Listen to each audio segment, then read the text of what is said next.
relevant.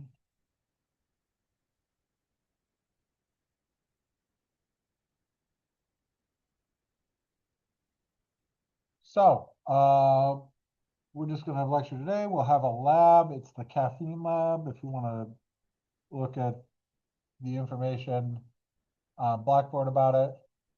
So continuing on from where we were last time, we were discussing Fourier transform IR, which is based on the Michelson interferometer, where you have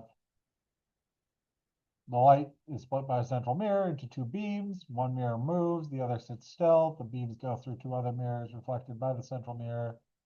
Recombine through the sample through the detector, one fixed, one moving. You get constructive and destructive interference, and as the mirror is moved, you get a change in the signal. So because the two waves take different length paths, if the difference in length is a whole wavelength, if it's an integer multiple of a wavelength, the waves will all be in phase. You get constructive interference. If it's halfway in between a whole wavelength, so an odd multiple of a half a wave, the waves will be 180 degrees out of phase and cancel out. If it's in between, you'll get a partial interference. And so you can reconstruct the wavelength information from how the interference changes with time. So you get an interferogram. It looks something like this as you move one of the mirrors back and forth, and that corresponds to a frequency or wave number like this. Here we have a broadband source that's got a bunch of different wavelengths. You get something like this. You're always going to get a peak at 0 because that's always going to have constructive interference, but you have something like this and you get something that looks like this. So you can do a Fourier transform to get the frequency information from the interferogram. The resolution is 1 over the distance traveled by the mirror, which can be reasonably large.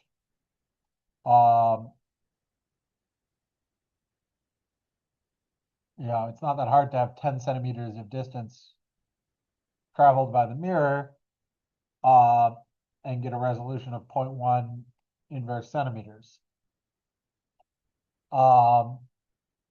And this can be done very quickly because of modern fast Fourier transform algorithms. So it's much faster than normal IR. It uses signal averaging to increase signal to noise ratio.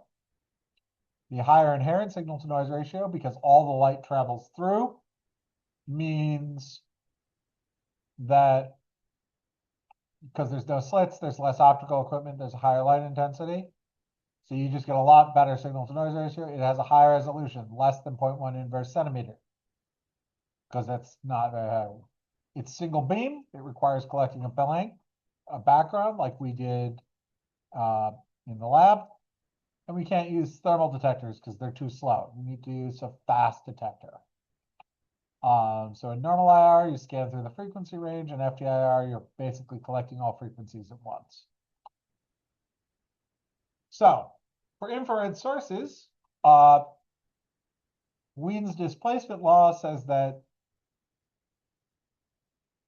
the peak of the wavelengths emitted by a hot object is proportional to the temperature, or inversely proportional to the temperature. So the wavelength peak times the temperature equals a constant. Basically, the higher the temperature, the shorter the wavelength of the peak of a blackbody spectrum. So some example sources that are just hot things. Well, some sources for this, you have like a Nernst glower, a glow bar, or a coiled wire. These are all just hot objects that have nice emission emitted properties. So the Nernst glower, glow bar, and coiled wire sources are all just something that is resistively heated up to be a hot, steady source. They're also solid state sources. So here's a Nernst glower.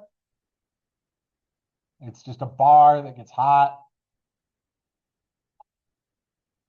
Glow bar is, again, a similar hot bar producing a nice, steady IR spectrum just from black body radiation. A coiled wire source is a coil of wire that gets hot like a light bulb, but not as hot as a modern light bulb because you're trying to generate infrared light instead of visible light. These are coiled wire sources, but it's like the heating element. It's similar to the heating elements you have in like a toaster or a space heater or things like that. They use similar wire. And then there are solid state IR sources that generate infrared from transitions, usually in silicon, I guess, or other solid state sources. Now, detectors, thermal detectors are not used with FTIR. Pyroelectric detectors, which are detecting where heat change, these are things like deuterated triglycerine sulfate, DTGS, or lithium tantalum oxide, or lead zirconium titanate. One set of ways you can detect IR, and then there are photoconductive detectors, things like mercury cadmium telluride, and quantum well detectors, which are another sort of solid state detector that interacts with it. So pyroelectric detectors involve crystals that the amount that they polarize in an electric field depends on their temperature. And so as their temperature changes from heating to the infrared source, that changes the polarization. Here are some examples. This is lithium tantalum oxide. Here are some comparisons between different types of detector. And this is sort of what's going on in zirconium, tantalum, lead, which is a BZT and tetride also. This is a pyroelectric detector. A photoconductor detector, this is an MCT detector in a liquid nitrogen cooled housing. So these are, you cool these down, and then the mercury cadmium telluride detects the infrared light, much like the detector in your phone would. But you need to cool it to not set it off from, the temp light from the environment or just heat from the device itself. So it needs to be actively cooled. So this is liquid nitrogen cooled. A quantum well detector uses a solid state detector where there are quantum wells set up. So you get these switches between bands, and you can knock electrons with infrared light from the valence band of one section to the conduction band of another. So at nanometer scales, quantum effects make the move on electrons from the valence band of material 1 to the conduction band of material 2 forbidden, even though they are at the same energy level, but an IR photon can move the electron between the two levels. So you can set that up, and then you get a current when when IR hits the detector.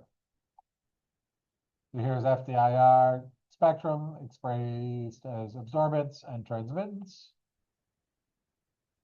When you're measuring concentration, you need to convert from transmittance to absorbance because concentration is proportional to absorbance.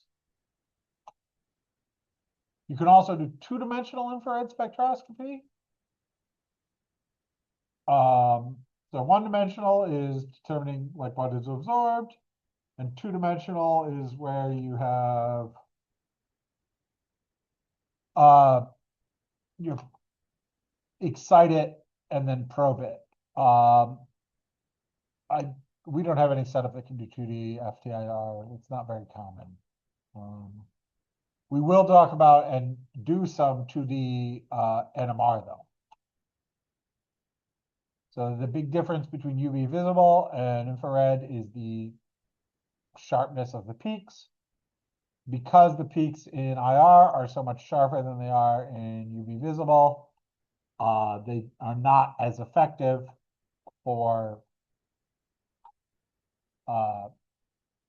quantitative, but because they're sharper, they're better for qualitative.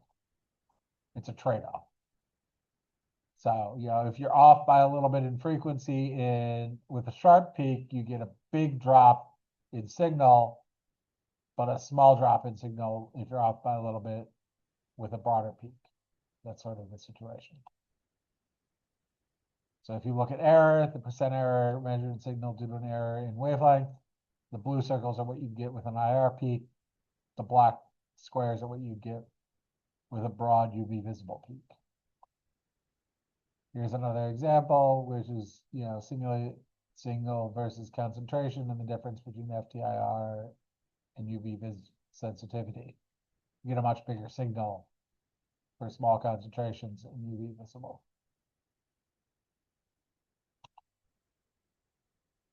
Here are some optical materials that are used in infrared. So, potassium bromide has a nice range that it's transparent in, from 40,000 to 400 inverse centimeters. It's soft.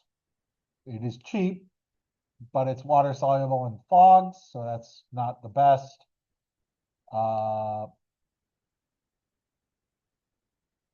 Silver bromide is soft and inexpensive. It's water insoluble, but it darkens if exposed to ultraviolet light. That goes from about 22,000 to 286 inverse centimeters. Silver chloride is soft and expensive, water insoluble, but darkens exposed to infrared light. Goes from about 10,000 to 360. Calcium fluoride goes from 77,000 to 1110. This is hard, relatively expensive. It's water insoluble. It's acid and base resistant. It doesn't fog and withstands high pressures. Sodium chloride, that's salt. So, that goes from about 40,000 to 620. It's soft, it's inexpensive, but it is water soluble in fogs. Diamond goes from about 25,000 to 33. It's expensive, it's water insoluble, but it is structurally strong. And thallium bromide iodide, or KRS5, goes from about 20,000 to 250. It's soft, it's a good HER material. It's acid insoluble, it's base soluble, and it's toxic. So these are some examples. And because the optical bench of most IR spectrometers is exposed to air, the practical range is limited to about 4,000 to 300 inverse centimeters, even if the optical material has a larger range, because the air absorbs beyond that range.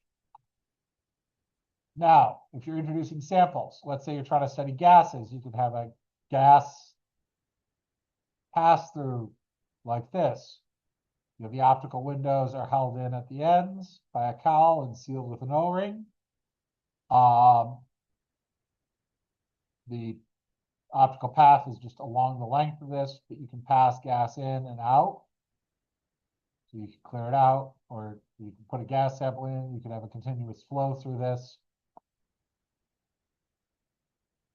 For liquid samples, there's these things like constant path length cell. We have at least one of these. There's a gasket, two optical windows, a spacer, another gasket, and then Luer locks for syringes. There's a couple of those. So you can add a sample without having to take the whole thing apart.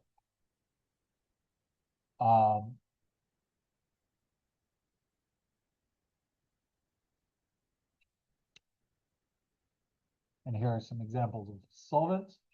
Oh, good. One in Big Lab or here? Big lab.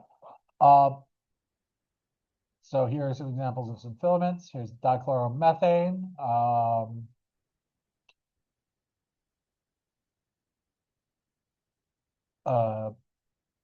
So that's got, it's good between, 3,000 to about 1,500. Then there's something there, and then there's another section in there. Pyridine, various solids. Tetrachloroethylene is good. Chloroform is a good IR solvent as well. These are various different solvents, and where the horizontal lines represent regions that they're good uses. So for our caffeine lab, we're going to either use dichloromethane or chloroform. I need to do a little bit of checking, but I'm going to be doing that tomorrow. We're probably going to use dichloromethane just because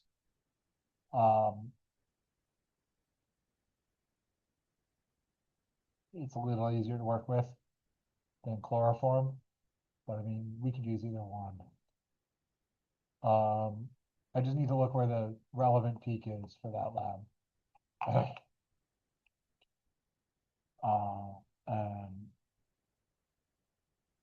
yeah, I need to make some checks on that lab to see if there's a better way to run it than the current setup I have. Because that one seems to have a lot of error. One of the traditional ways to look at powders is in KBA, potassium bromide pellets. So you mix your powder with potassium bromide, and then you compress it into a little pellet, solid pellet. And because potassium bromide is transparent to IR, you just see the sample as it's mixed into the potassium bromide. And then ATR is the way that we're primarily going to be looking at samples. ATR, light goes into a crystal. It reflects back. It's totally internally reflected in the crystal, and then it comes back out. But when the sample is on the surface right at the top of the crystal, and there's some quantum bleed into the sample, and that absorbs some of the light, basically. So there's an evanescent wave that passes into the sample a little bit, and that absorbs some of that. And that's ATR. So there's basically some bleed into the sample. There's a depth of penetration that's calculated with this formula that we're not going to worry about. And that feeds into the sample.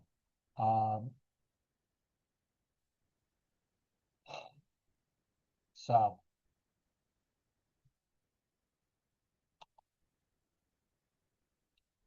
and this is an ATR accessory. You sample, solid or liquid, is placed on the crystal face, and pressure is applied with a calipered piston to ensure that it's pushed down and has really good contact with the surface, so it has a nice, solid, continuous contact with the surface.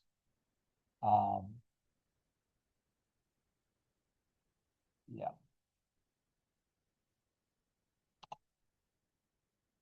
So that's the end of the infrared spectroscopy. We still have some time.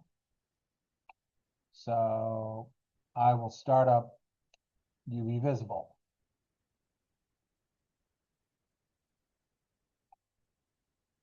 Oh, I gotta stop sharing and share again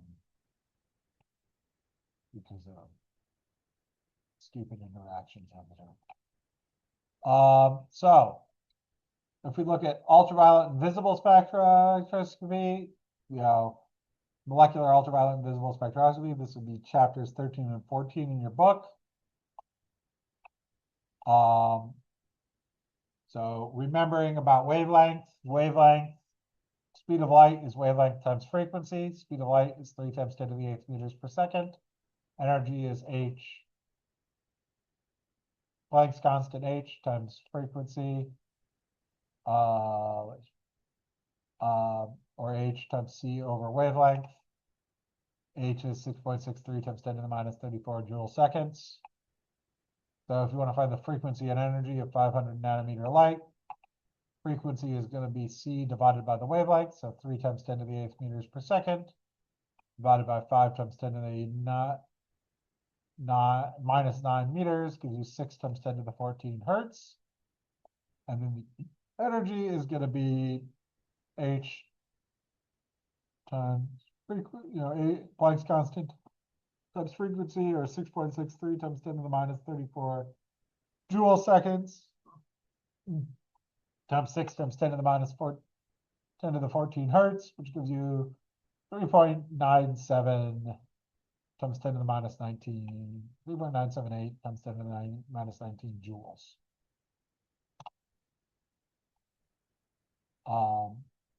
When you pass it to a denser medium that has a higher index of refraction, the light slows down, the speed of light is lower, the frequency remains the same, the wavelength shortens. So going from air into glass, so going from about index of refraction of 1 to about 1.5, you go from 500 nanometers to about 330 nanometers for wavelength, while maintaining the same frequency. So light can be viewed as a particle, discrete particles of energy called photons, and like other particles, light can be scattered, counted, quantized, etc. The energy required to give a transition from one state to another in a molecule, delta E, is proportional to the energy of the photon that it absorbs. So the energy is Planck's constant times the frequency, which is Planck's constant times c over the wavelength, or Planck's constant times c times the wave number. For UV visible, generally stuff is expressed in wavelength. So this is the equation you use more often. Energy is proportional to frequency and wavelength number. It's inversely proportional to wavelength. So absorption spectroscopy, the energy of the photon that's coming in is equal to the change in energy from the ground state to the excited state when you absorb. The transition can be a change in electronic levels, vibrations, rotations, transitions, etc. For UV visible, you're looking at a change in electronic levels. An electron is moving up an energy level.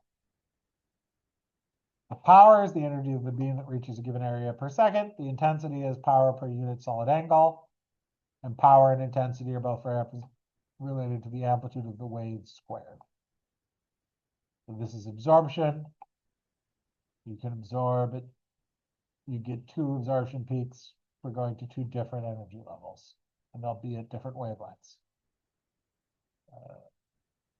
This is the higher energy one at the lower wavelength, the lower energy one at the higher wavelength. Because again, energy is inversely proportional to wavelength. So Maxwell, James Clerk Maxwell here is the one who formulated our modern understanding of light as an electromagnetic wave. We put together, combined together what's called Maxwell's equations. He's very influential. So here's sort of a basic schematic for UV visible spectrophotometer. You have a radiant source. You have a monochromator to get down to just the wavelength you're interested in. You have your sample in a square cuvette. Then you have a detector, a signal processor, and some readout device, which this is, computer.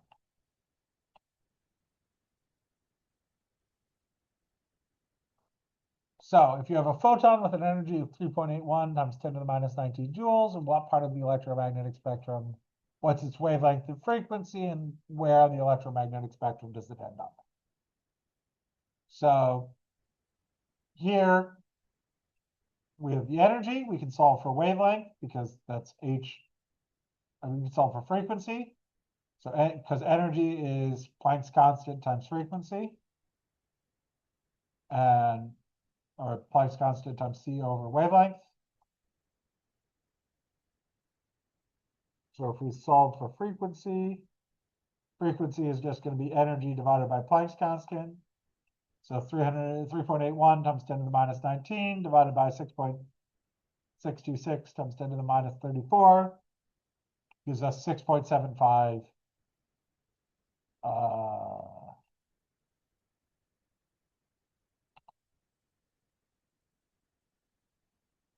times 10 to the 6 hertz.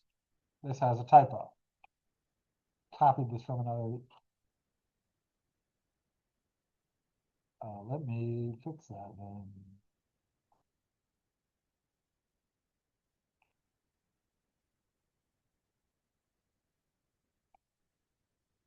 Wait, let me just quickly do this to get the right power, but it's what, 3.81 minus 19 divided by 6.626 minus 44, which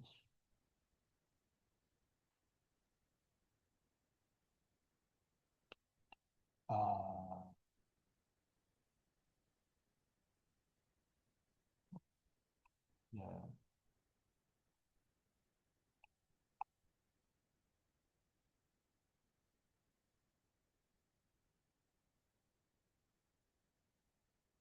This is wrong. Okay, they just made a weird typo.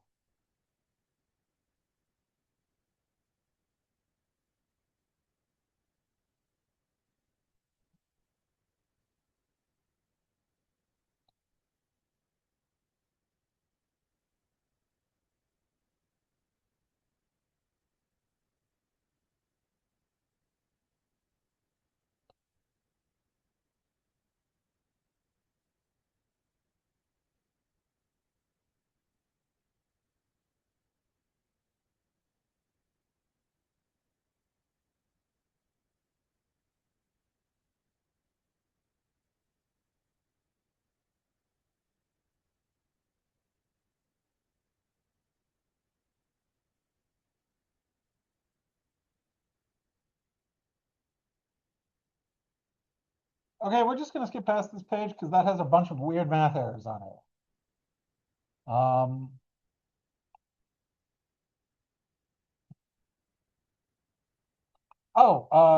The for the exam, I mean, it's open note, but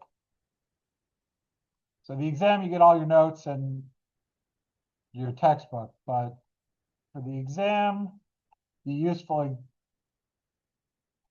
you will need basically this speed of light equals wavelength times frequency, and this energy is wavelength is h times frequency. You'll need to be able to go from frequency or wavelength to energy and from wavelength to frequency and vice versa.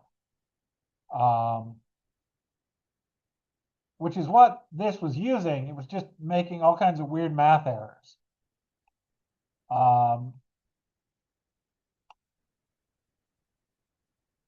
Like the equations are set up right.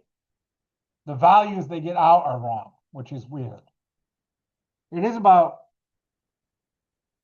so I don't know what is going on there.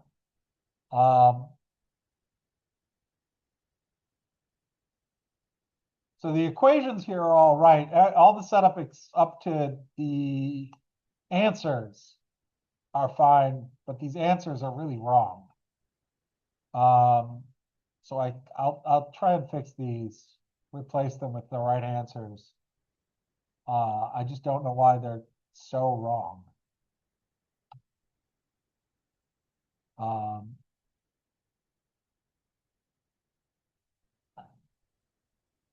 And that ends up in the visible.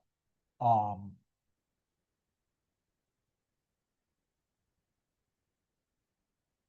it's around 500-ish nanometer, which is UV visible. the middle of visible. Another important equation is Beer's law, which is that the amount of light absorbed by a sample is dependent on the path length, the concentration of the sample, and a proportionality constant. And the amount of light absorbed is frequency or wavelength dependent, so that's at some frequency or wavelength. Or like if you're looking at a peak. But also, as we discussed, you can do that because Beer's law is true. You can, if you're dealing with the same substance, you're dealing with the same cell length, you get, A1 over C1 equals A2 over C2, or you could also write A1 over A2 is C1 over C2. So like the most common situation is you'll have some known concentration, and then you'll have some, and a known absorbance for that concentration, and then you'll end up with an equation that looks something like this: is that concentration 2 is concentration 1 times absorbance 2 over absorbance 1, where you know what concentration 1 is and you know the absorbances. So we're going to do that in our lab today. I mean, on this week. When we measure caffeine, we'll compare the absorbances to a reference that has a known concentration. And you're going to calculate concentrations. It's just what I need to check is in the past, it's done some weird things where the concentration compared to the reference of the samples compared to the reference didn't make sense. So I just want to make sure that I can modify the procedure to get vaguely decent results.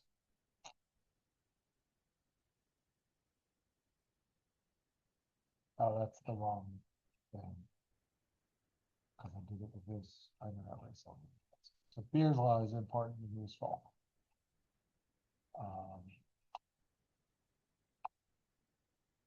And transmittance is power out over the initial power. Absorbance is the log of incoming power over power out. It's minus log base 10 of transmittance. So if no light is absorbed, transmittance will be 100%, absorbance will be 0. If all light is absorbed, transmittance will be 0%, and absorbance is infinite. And so ideally, you'd like your transmittance to be your absorbance to be between about 0 and 1. And you'll also need to know how to convert between absorbance and transmittance. There will be some questions about that on the exam. And note that the transmittance, this is 1 over transmittance in the absorbance. That's why there's that minus. So here's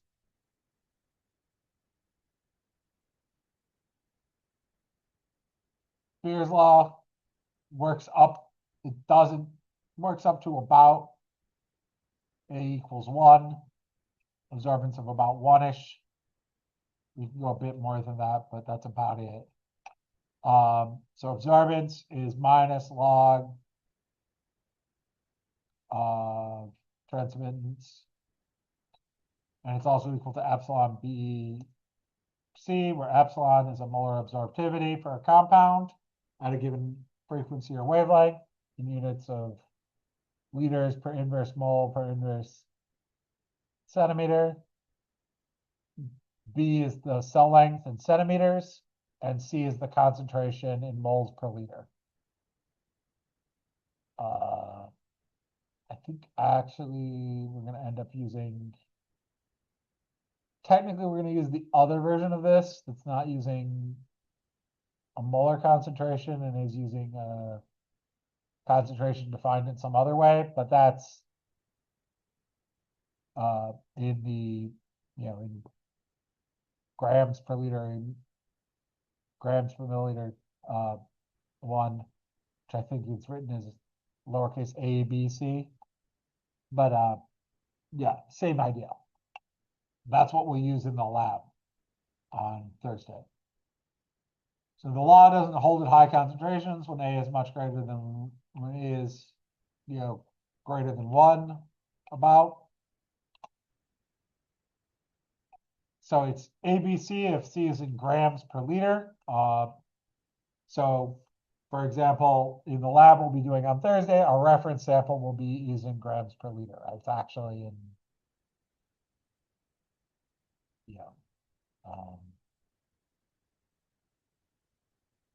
I think it's in milligrams per 100 milliliters, but that's the same thing. Grams per liter. And then it's epsilon if it's in moles per liter.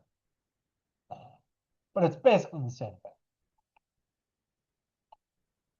So an example, if you had a solution that was 4.5 times 10 to the minus third molar in X, and it had an absorbance of 0.667 when measured in a 1 centimeter cell, what concentration of X would generate an absorbance of 0.167 when a 1 centimeter cell was used?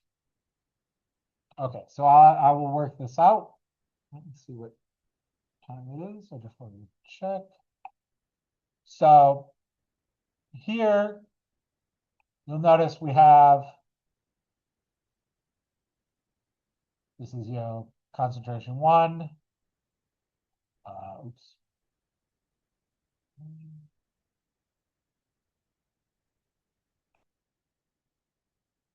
This is absorbance 1.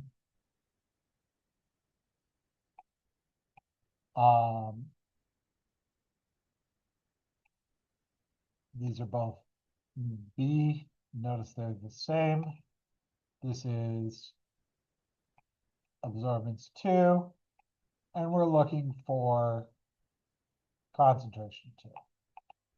Epsilon is going to be the same for any two things. So we know, A1 equals epsilon B C1, and A2 equals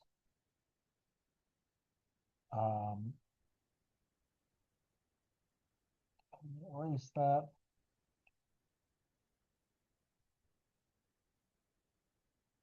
Epsilon B C2. These have the same B. So we can divide, we'll see that A1 over C1 equals epsilon B, which equals A2 over C2.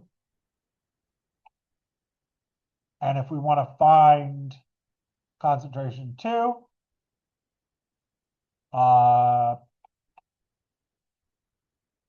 we'll find this, we can manipulate a little bit algebraically and get concentration 2 equals concentration 1 times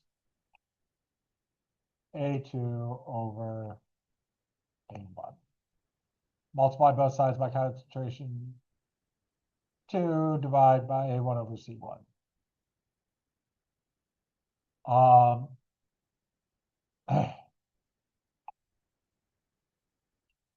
So concentration 2 will equal concentration 1. Up here, that's 4.5.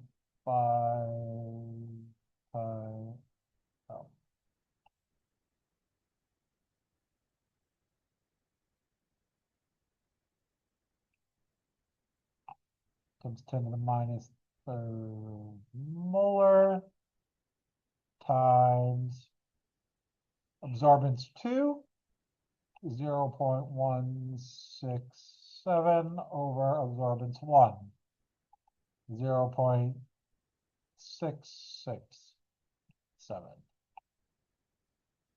And that will equal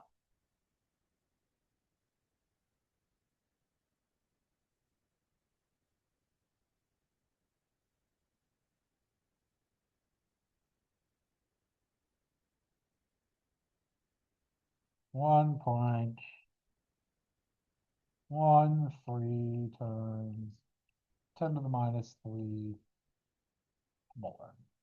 So that'll be the concentration we're seeing. And we're going to do a calculation much like this in our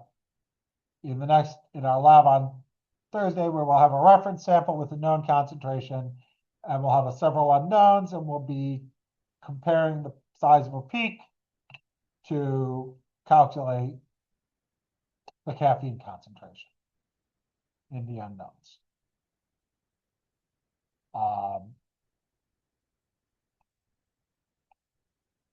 That's the ending. Any questions about that? Okay. So, some applications for UV visible spectroscopy. One of the things that's an issue, can be an issue, is mixtures, where you're going to have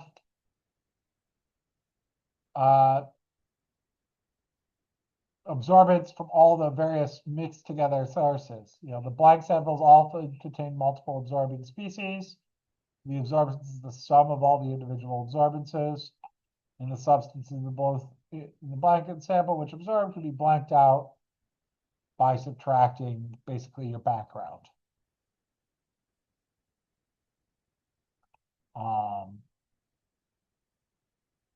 So yeah, there's a couple things. Yeah.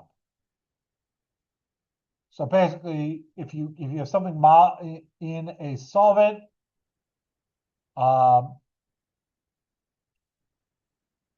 if you have something absorbed in a solvent, then you can test the solvent and then test the thing dissolved in the solvent, and you can subtract the solvent.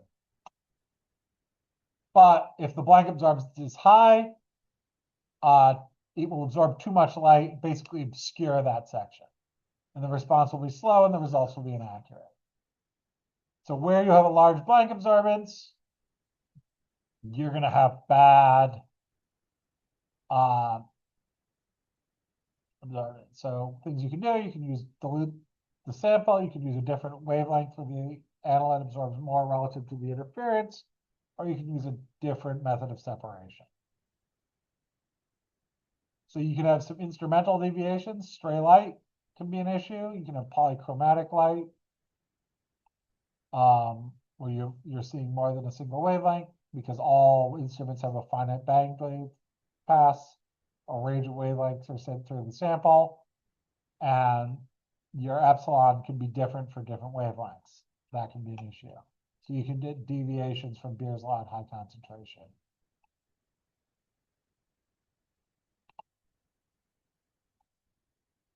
So let's say two wavelengths of light were entering the sample at 254 and 255 nanometers. And the epsilon at 254 was 10,000, but at 255 was only 5,000. If P0 is 1 at both wavelengths, as concentration increases, 254 plus 255, you end up with, well, the total absorption is the log of P0 over P total. So that's going to be the log of P0 254 plus P255 over P254 plus 255. At the individual wave, you get a distortion.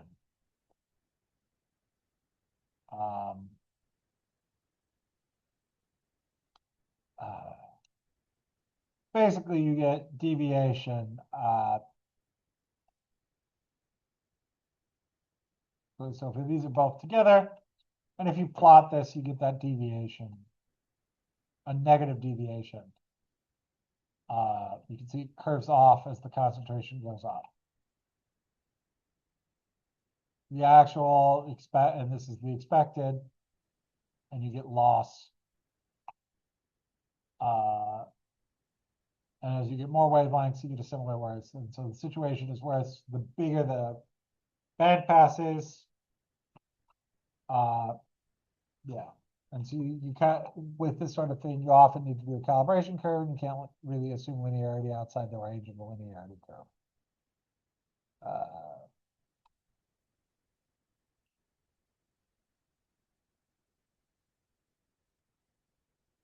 And there are chemical deviations from Beer's law. You can have molar absorptive change in solutions that are more concentrated than 0.01 molar due to molecular interactions, and Beer's law assumes the species are independent. Electrolytes can also cause this problem, and you can have your epsilon can be affected by the index of refraction. And the association, dissociation, precipitation, or reaction of the analyte can change the concentration. It's the concentration of the absorbing species. We commonly use the analytical concentration and the concentration of all forms of the species. So, you know, you can have phenolphthalein, for example,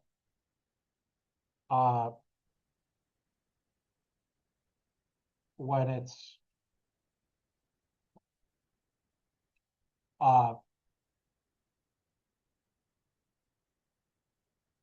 molecule, it's red, it absorbs at 600 nanometers, but when it divides into ions, it's colorless.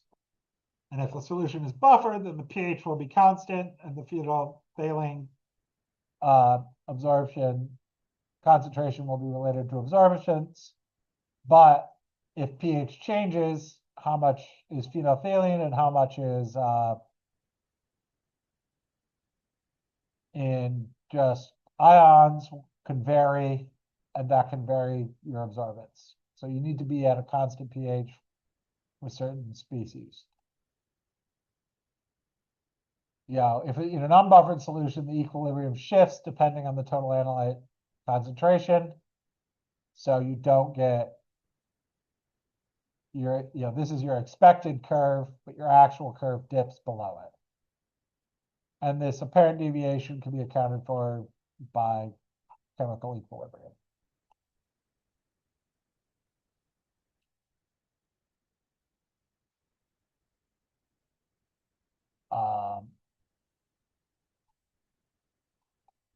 And there will be some point with the isostatic point in the spectra. So this is the spectra of the undissociated is A, the dissociated is B of phenol red.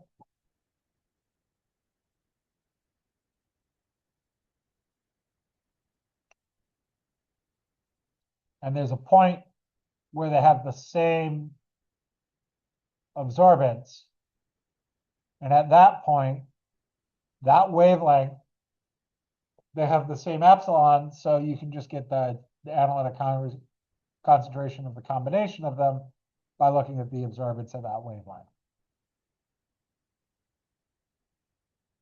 Non-constant B is particularly bad for round cuvettes, which is why pretty much everything uses parallel cuvettes, because you can have different absorbance in different portions of a flat cuvette. That's why all of these will use some sort of flat thing. So thin channel, or it can be square, or flat like this. You don't want to do round ones. So you almost never see a round sample container for spectroscopy. Well, for absorption spectroscopy like this. Our NMR sample containers are round because they don't care about the length, because we're not running light through, we're sighting the whole thing.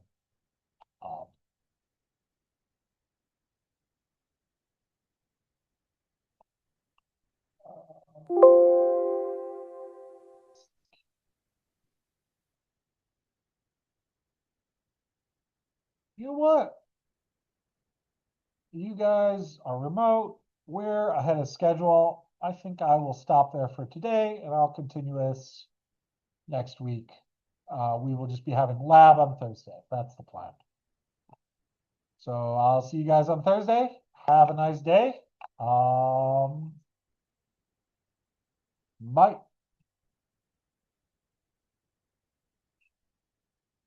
I will end the meeting.